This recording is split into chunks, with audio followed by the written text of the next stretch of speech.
If you ride a motorcycle, there's one simple combo you want to be using, because honestly, it could save your life. At the very least, it'll help you move up to a different level of riding. In this video, I'm going to use my own ride footage to show you real examples of exactly when and why I use this combo, and how it saved me from close calls more than once and improved my riding overall. And later, I'll cover why it's so important to adopt and why it'll make you a better motorcycle rider. As a motorcycle rider, you have to be aware of your surroundings at all times, so you can spot things and position for them or act with them in mind. We don't get crumple zones or 360 vision, well not yet anyway.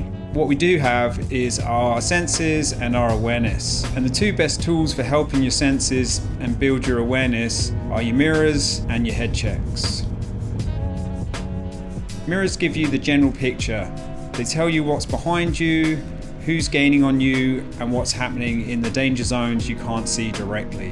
Head checks fill in the blind spots, the places mirrors sometimes miss, and trust me, that's where the sneaky stuff hides. Cars sitting right beside you, vehicles creeping up in the lane next to you, and people doing naughty things. On their own, they're good, but together, they're almost a superpower.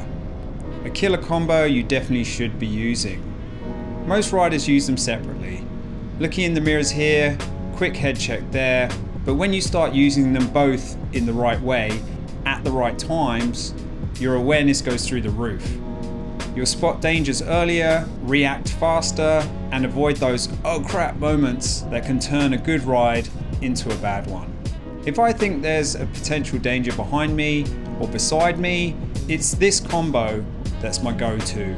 And the more I want to know what's there or might be there, the more I use it, aka check my mirrors and or do head checks in combination.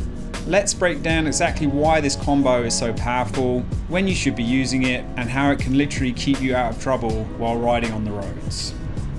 Now let's go through each of the clips in more detail so you can get familiar with when you might want to use this combo and see why it's so important and so powerful. I've also got a little game for you. While you're watching, count how many mirror checks and head checks you see me do. I've dropped in a little icon each time to help us keep count. Post your number in the comments at the end, and no cheating. So this is the clip from the start. I'm going to be talking about it with mirrors and head checks in combination. So that's what I'm going to focus on. So here we go, coming up to a junction, I think it's a roundabout. There's my first mirror check, second mirror check, third mirror check.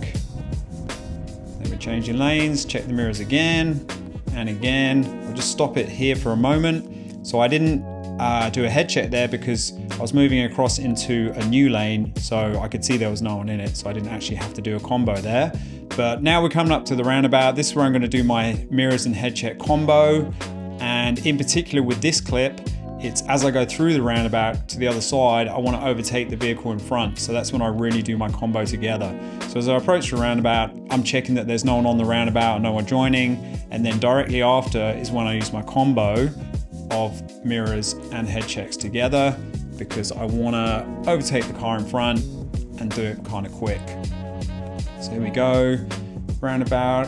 And like I'm now, okay, this guy's slowed down for the roundabout. I want to go around him. So head checks, and there we go.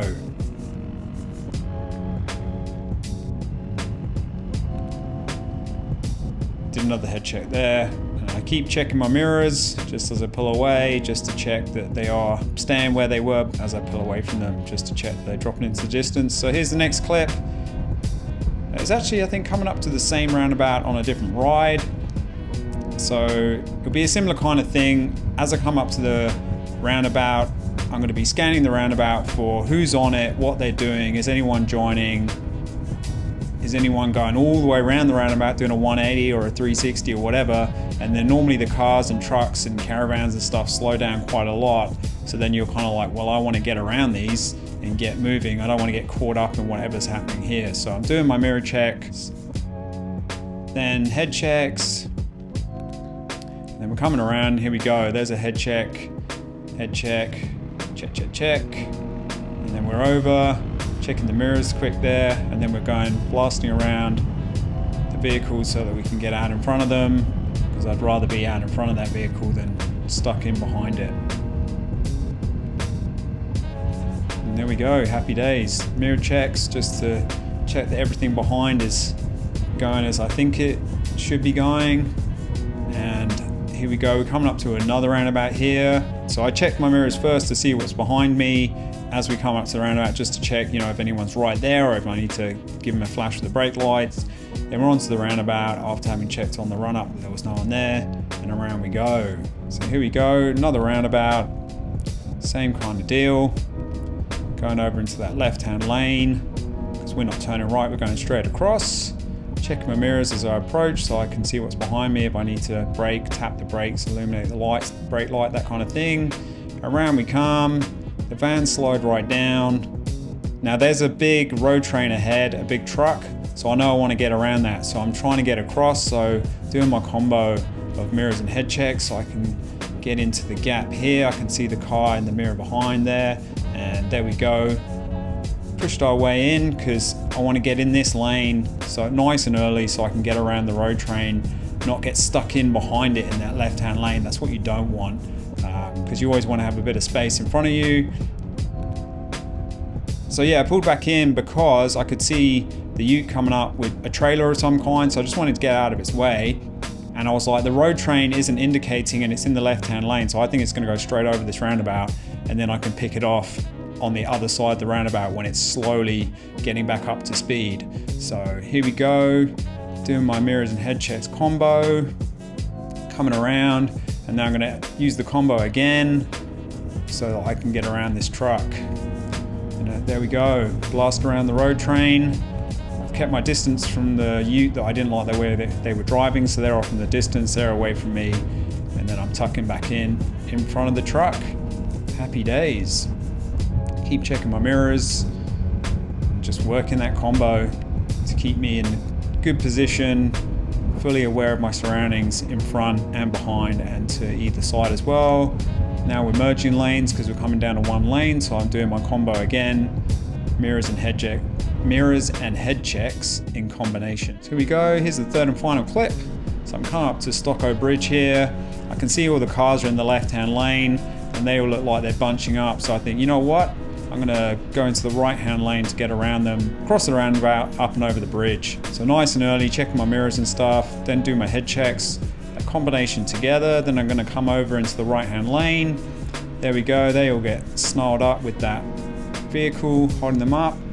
I blast through the roundabout, then I do my combos again to come back over, check the slip road's clear, that kind of thing. So it's that combo just helps me know what's in front, behind, and either side as well. And it's just a great combination. You just got to get used to using it. Like, yeah, it should come naturally. If it doesn't, you just got to work on it. And then, yeah, just make sure you keep using it, because your mirrors are good and your head checks are good individually, but together they're absolutely awesome. And yeah, they will get you out of sticky situations and help you become a better rider. All right, quick recap. Mirrors give you the rough picture, head checks fill in the gaps, but when you use them together, especially before things like changing lanes, merging, or any time something feels off, that's when you become a safer, more confident rider. Make the combo a habit and then make it automatic. The more we use it, the better our risk radar becomes, which opens up the door to something even more important, confident riding. I covered that in this video here. If it isn't up yet, subscribe if you don't want to miss it. Until then, I'm going to let the YouTube algorithm pick the video which it thinks you will want to watch next. It normally picks a short, so have fun with that. And thanks for watching till the end, and I'll catch you in the next one.